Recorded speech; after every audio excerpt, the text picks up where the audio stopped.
Have you ever been trapped in a dream so vivid, so haunting, that you questioned whether you had truly woken up? My name is Eleanor Whitlock, and I specialize in uncovering the secrets of forgotten antiques. My job often takes me to places steeped in history, where objects whisper tales of their previous owners. But nothing could have prepared me for the night my reality unraveled. What began as a simple dream spiraled into something far more sinister.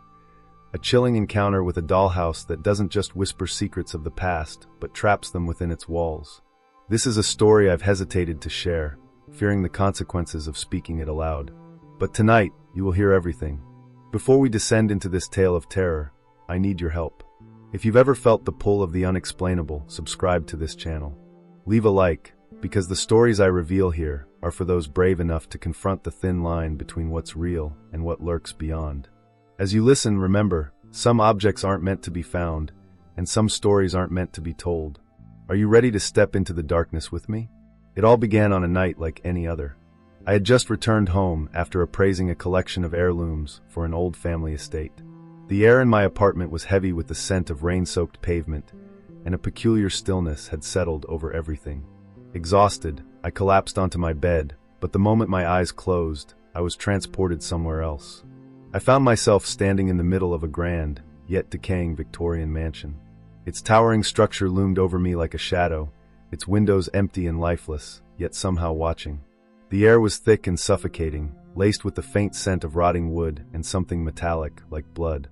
A low murmur filled the silence, a chorus of whispers that seemed to echo from every corner of the mansion. My name was among the words, faint but unmistakable. Goosebumps erupted across my skin as I stepped forward, the floorboards beneath my feet groaning in protest. Each sound seemed magnified, every creak of wood and rustle of fabric reverberating through the empty halls.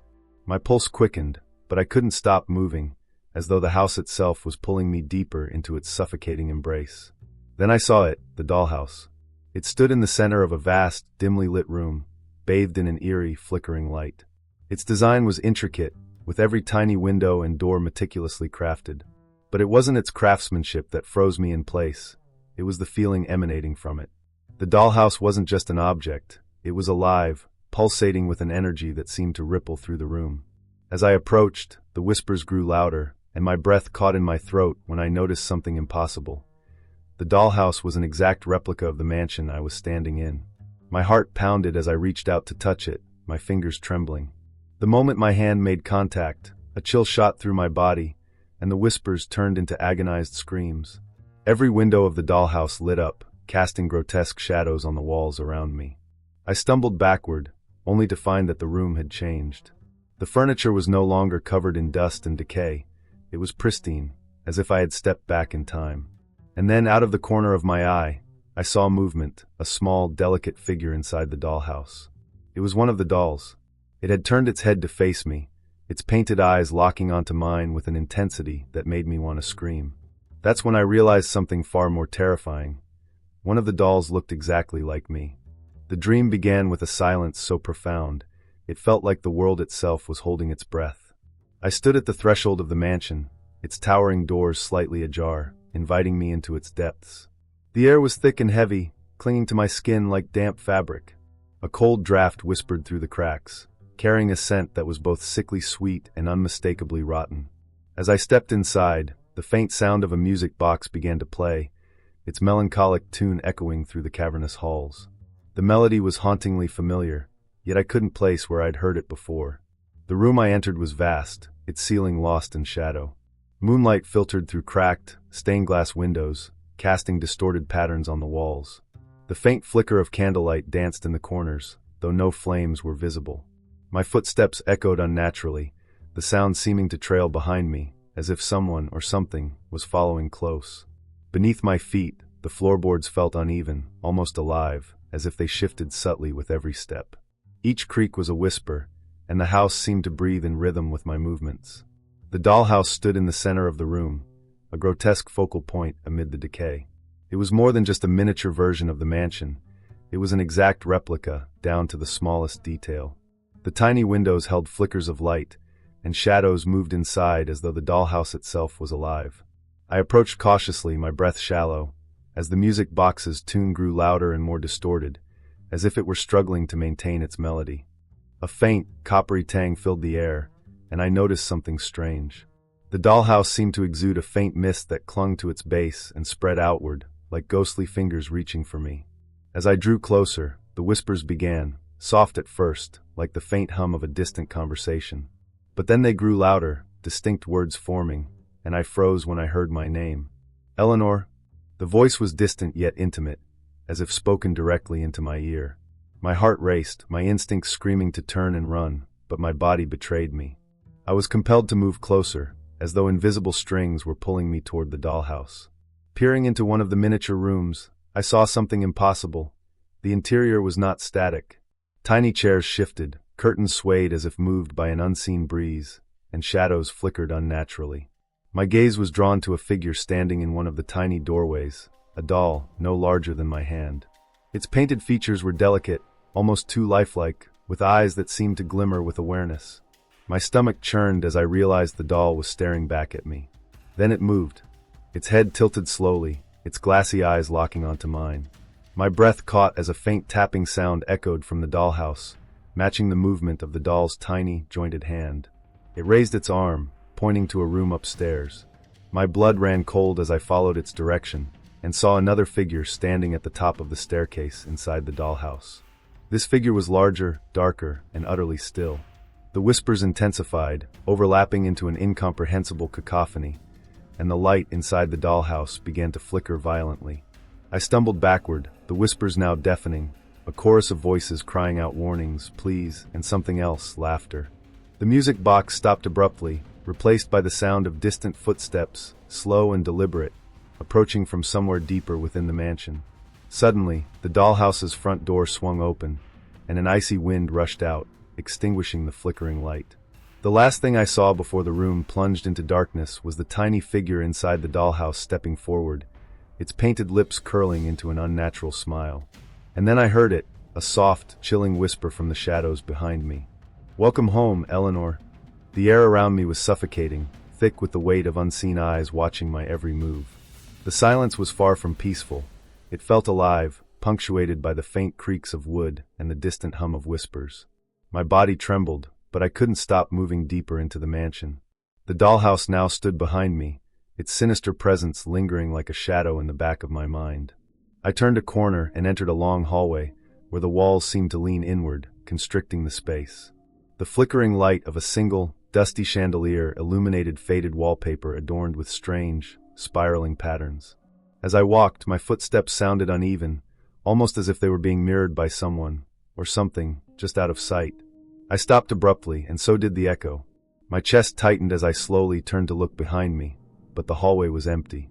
The shadows, however, seemed to shift unnaturally, pooling in corners where no light could penetrate.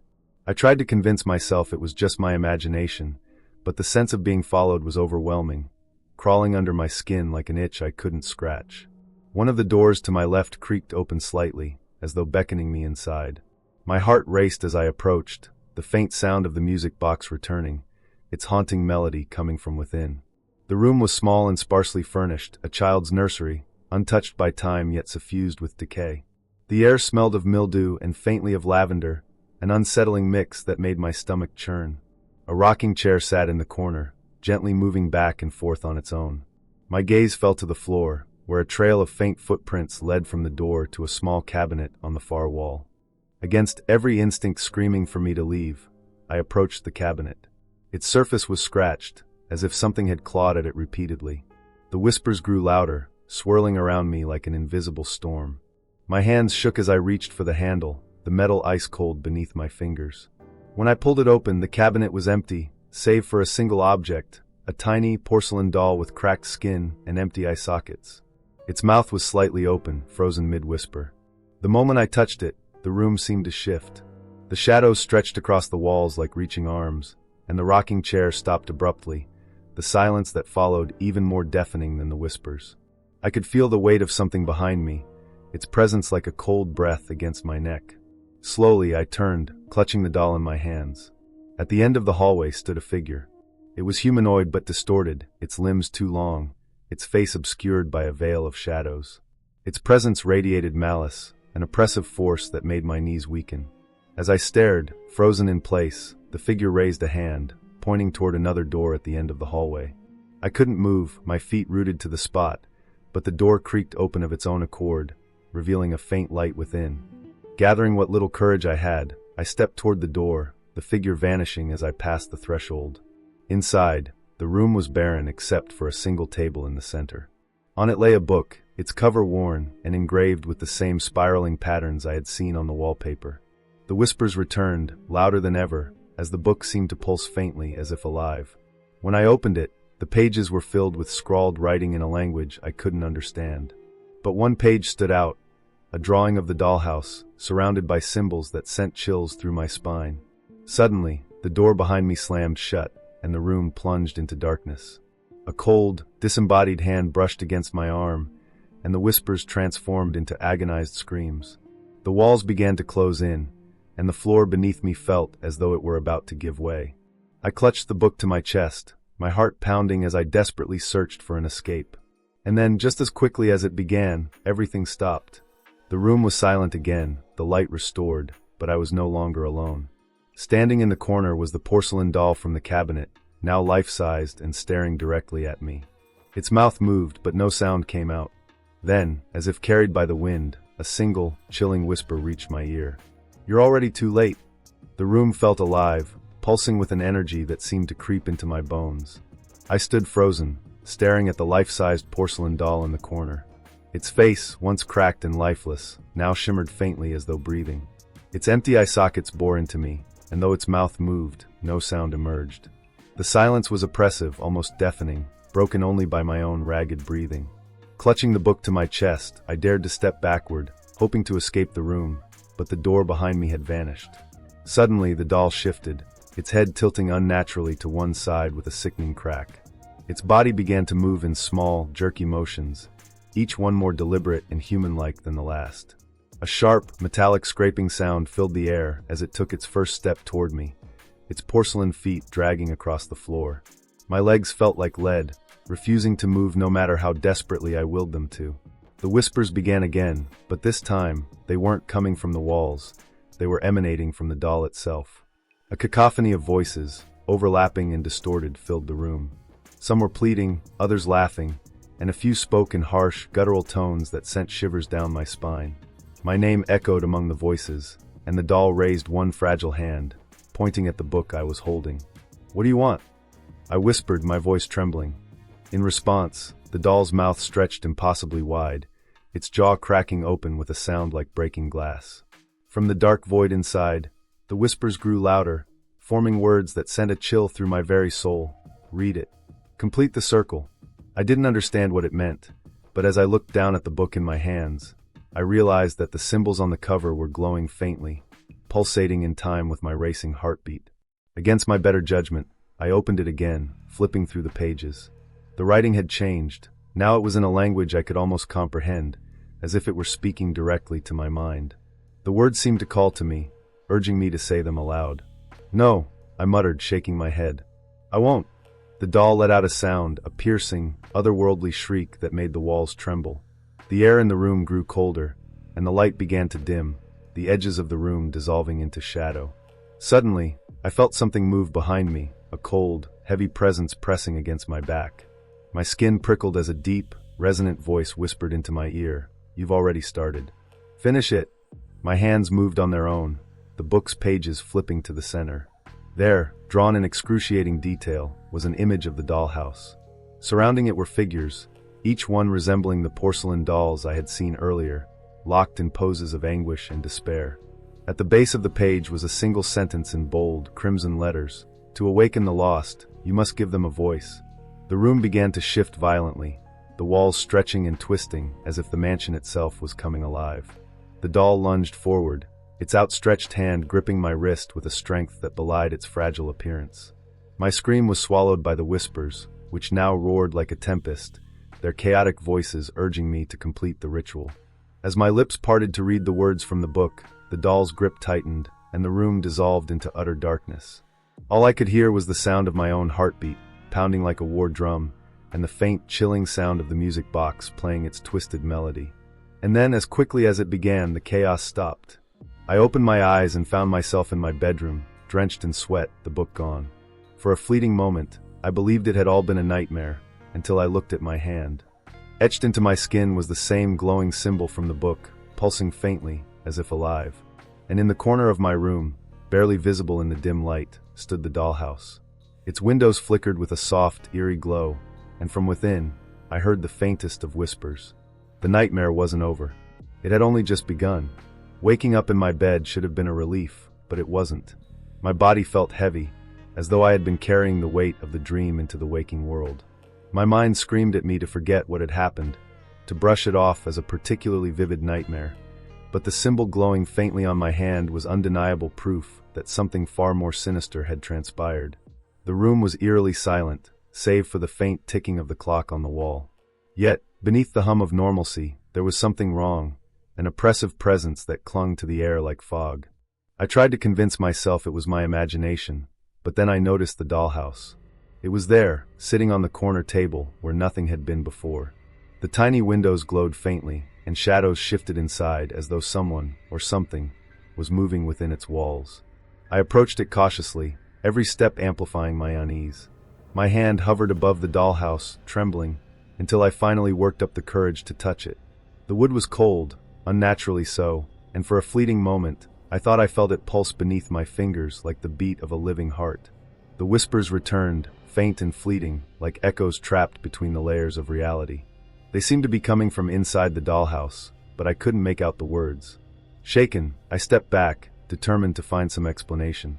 I spent the rest of the day researching online, searching for anything that could shed light on what I'd experienced. It didn't take long for the pieces to fall into place. A series of articles and archived records led me to a chilling discovery. The mansion from my dream wasn't just a figment of my imagination. It was a real place, a sprawling Victorian estate abandoned decades ago after a series of mysterious disappearances. According to the reports, every member of the family who lived there vanished without a trace, leaving behind only rumors and speculation. The one detail that tied it all together was a single photograph, a grainy, black and white image of the estate's nursery. Sitting in the center of the room was the exact dollhouse, now sitting in my bedroom. My breath caught in my throat as I scrolled further. Each owner of the dollhouse had a similar story: vivid dreams, whispers in the night, and eventual madness. The dollhouse wasn't just a harmless antique. It was cursed, a vessel for something far older and darker than anyone could comprehend. One particular account sent chills down my spine. A man claimed that the dollhouse trapped souls, turning them into the porcelain dolls that now populated its miniature rooms. His final journal entry ended with the words, "Once it calls your name, there's no escape." Desperate for answers, I reached out to local historians and paranormal enthusiasts. One name kept coming up, a man named Samuel Hargrove, who had spent years researching the mansion and its cursed dollhouse. When I finally tracked him down, his voice trembled over the phone as he urged me to meet him in person. When I arrived at his dimly lit apartment, Samuel looked as though he hadn't slept in years. His walls were covered in maps, photographs, and newspaper clippings, all connected by red string in a chaotic web of obsession. He showed me a faded photograph of the original owners, a family with cold, lifeless smiles. Behind them, almost hidden in the shadows, was the dollhouse. Samuel spoke in hushed tones, as if afraid the dollhouse could hear us. "That thing isn't just a relic," he said, his voice trembling. "It's a gateway, a prison. And once it chooses you, it doesn't let go." I told him about my dream, the whispers, and the glowing symbol on my hand. His face paled, and he handed me an old, leather-bound book. Inside were sketches of the dollhouse, its intricate details meticulously documented. But what caught my attention was a section filled with symbols, the same ones I had seen in my dream. "This is ancient," Samuel explained. "The dollhouse has existed for centuries, passing from one owner to the next. Each time, it draws people in, feeding on their fear, their souls. And that symbol," he pointed to the glowing mark on my hand, "it's a binding. You're connected to it now." His words left me reeling. The dollhouse wasn't just an object, it was alive, a predator that lured its victims into its grasp. My dream hadn't been a mere nightmare. It was the dollhouse's way of claiming me. As I left Samuel's apartment, clutching the book, a chilling realization struck me. The dollhouse had been in my room all day, yet I never saw the dolls move until I returned. Now, as I stepped into the room, I saw something that made my blood run cold. One of the dolls was sitting in the center of the miniature nursery, its head tilted toward the dollhouse's front door. And in its tiny hand, it held a perfect replica of the book I now carried. The whispers surged again, louder this time, and I knew one thing with terrifying certainty. The dollhouse wasn't done with me. It wanted something I wasn't sure I could refuse. The weight of what I had discovered pressed down on me like an unbearable fog. The dollhouse, now an undeniable link between dream and reality, seemed to pulse with an unseen energy in the corner of my room. Its tiny windows glowed faintly, and shadows flickered inside, as though the lives trapped within were restless. I knew I couldn't ignore it any longer. Whatever this curse was, whatever had marked me, demanded answers, and I wasn't sure I wanted to know what they were. Driven by an insatiable need to understand, I decided to visit the mansion from my dream. The estate was miles from the city, shrouded by dense woods that seemed to swallow the light. As I approached, the trees grew taller, their twisted branches forming a canopy so thick it blotted out the sky. A deep sense of foreboding settled over me, a primal instinct urging me to turn back, but I pressed on, the dollhouse's whispers echoing faintly in my mind. The mansion stood like a decaying sentinel at the edge of a clearing, its once grand facade now crumbling under the weight of time.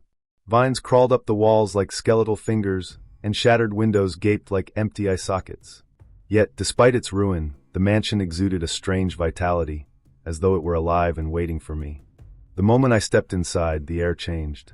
It was colder, heavier, carrying the faint scent of mildew and something metallic, blood perhaps. The floor beneath me groaned, the sound reverberating through the hollow halls. Every creak felt deliberate, as though the house were aware of my presence. "Eleanor," the whisper came from nowhere and everywhere at once, soft and chilling, like a breeze brushing against my ear. My heart raced as I turned toward the sound, but the hallway behind me was empty, its shadows twisting unnaturally as though something was hiding within them. I wandered through the mansion's decrepit rooms, each one a frozen tableau of a life long forgotten. Faded portraits lined the walls, their subjects' faces blurred, as though time itself had erased their identities. Furniture lay in disarray, covered in a thick layer of dust, yet some objects looked as if they had been moved recently. Chairs slightly out of place, doors slightly ajar. As I climbed the creaking staircase, I heard it again, the faint melody of the music box. The sound was distant, yet it resonated within me, drawing me toward its source. I followed the sound to the nursery, the same room from my dream. My breath caught as I stepped inside.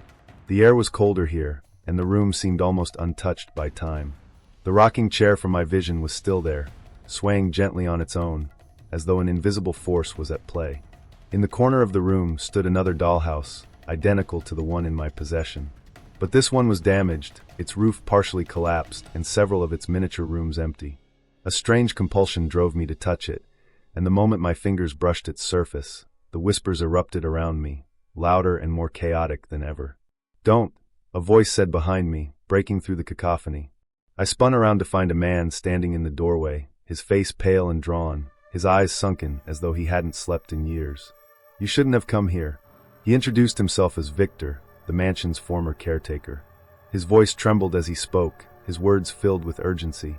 "The dollhouse isn't just cursed, it's a trap," he said. "It doesn't just lure people, it consumes them. Every doll inside represents someone who was foolish enough to answer its call." I showed him the mark on my hand, and his expression darkened. "It's already claimed you," he whispered. "You can't undo what's been done, but you might be able to survive, if you're willing to face it." Victor handed me a small, weathered key and gestured toward the attic. "There's something up there," he said. "Something the house doesn't want you to find.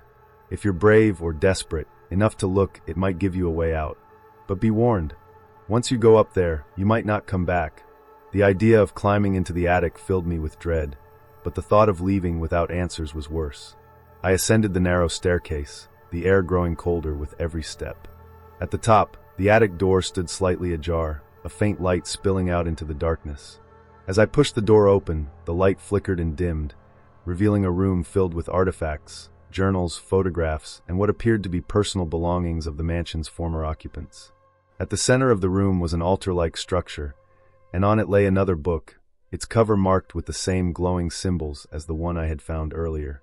The whispers grew deafening, overlapping in a chaotic chorus of fear, anger, and desperation.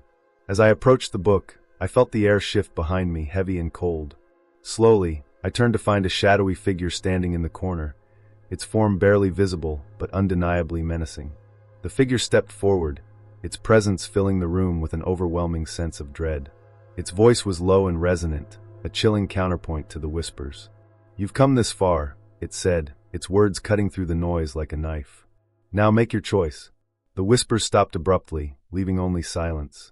My hands trembled as I reached for the book, knowing that whatever I chose next would determine my fate. But the worst part was the realization that the dollhouse wasn't just an object. It was a doorway. And once you step through, there's no turning back. The attic felt alive, as though the very air had weight and purpose, pressing down on me with every step I took toward the altar. The dim, flickering light cast grotesque shadows across the walls, twisting into shapes that seemed to watch me, waiting for my next move. The book on the altar glowed faintly, its symbols pulsing like a heartbeat. The whispers had returned, low and insistent, as though urging me to open it, to uncover whatever truths it held. But I hesitated, knowing that once I did, there would be no undoing what came next. Behind me, the shadowy figure loomed, its presence suffocating. Though its features were obscured, I could feel its gaze piercing through me. Its voice cut through the silence, deep and resonant, yet almost seductive in its menace. "You came seeking answers," it said, each word heavy with finality. "The truth lies within these pages. But beware, knowledge comes with a cost."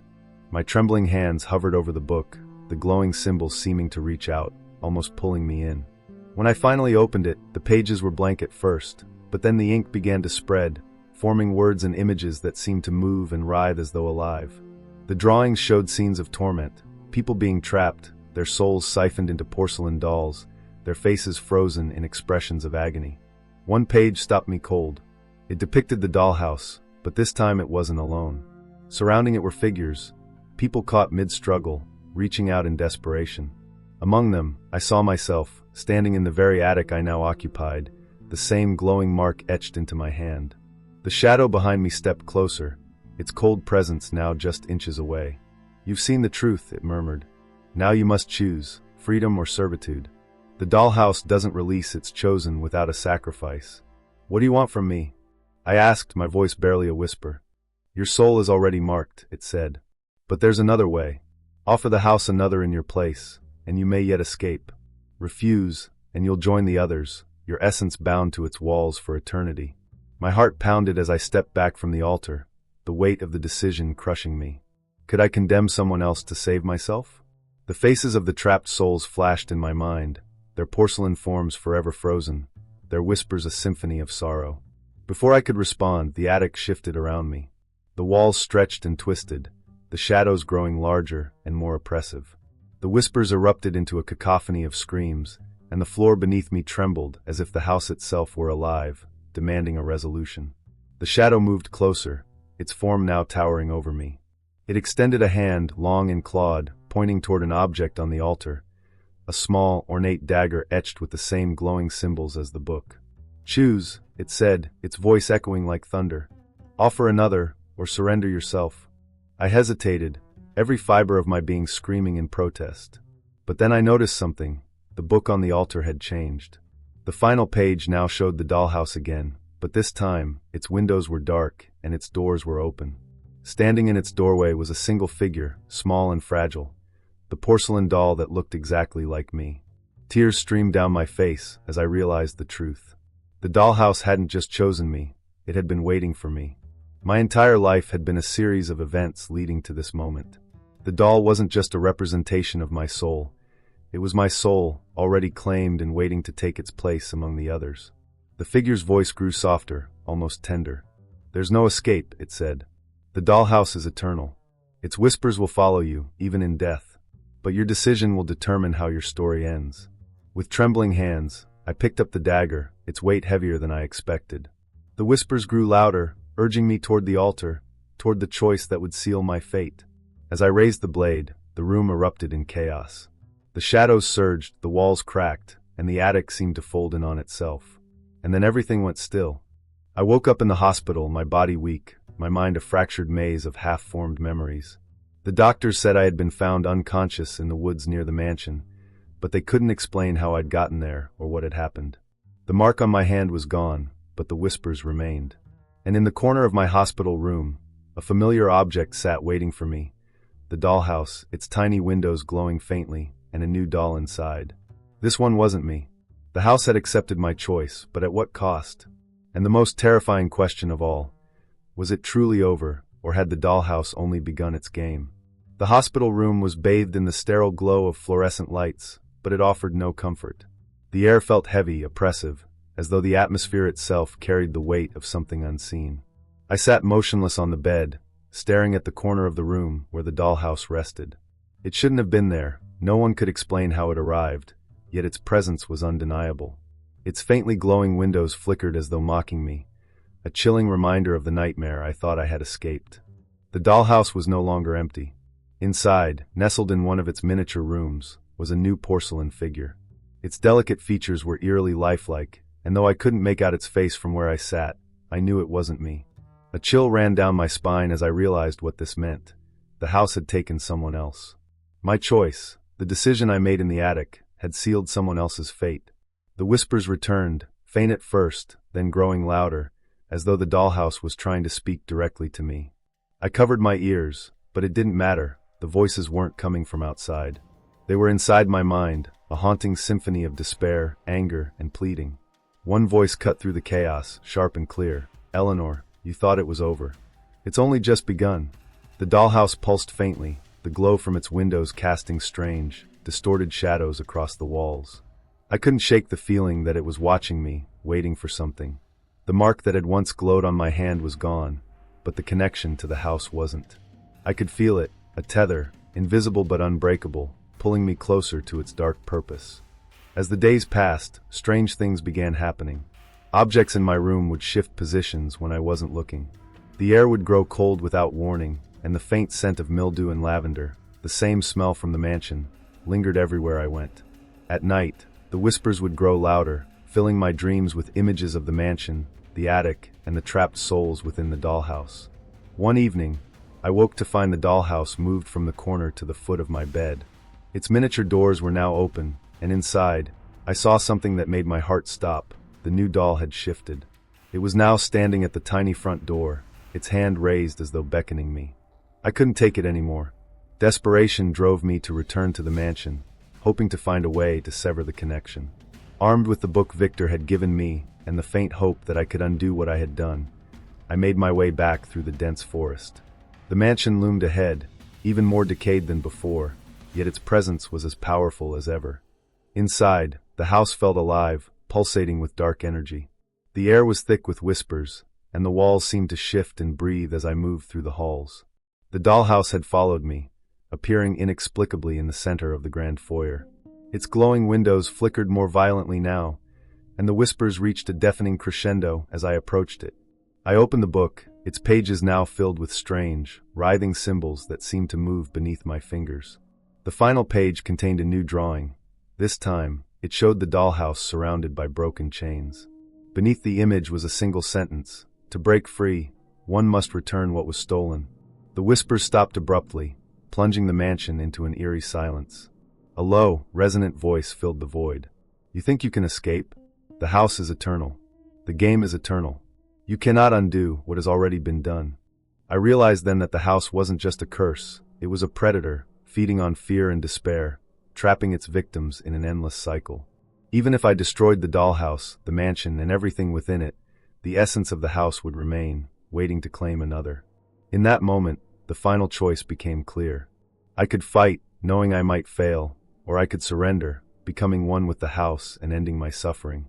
But even as I considered giving up, the thought of condemning someone else filled me with dread. I couldn't let the house win.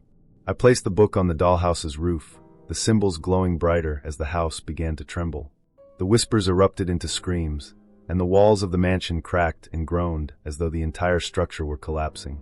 A shadowy figure emerged from the dollhouse, towering and faceless, its presence suffocating. "You cannot break the cycle," it hissed. "You are ours."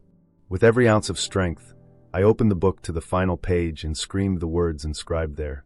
Light exploded from the dollhouse, blinding and searing, and the screams reached an ear-splitting pitch before everything went dark. I woke again in the hospital, my body aching and my mind shattered.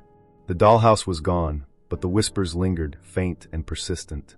I couldn't tell if I had won, or if the house had simply let me go for now.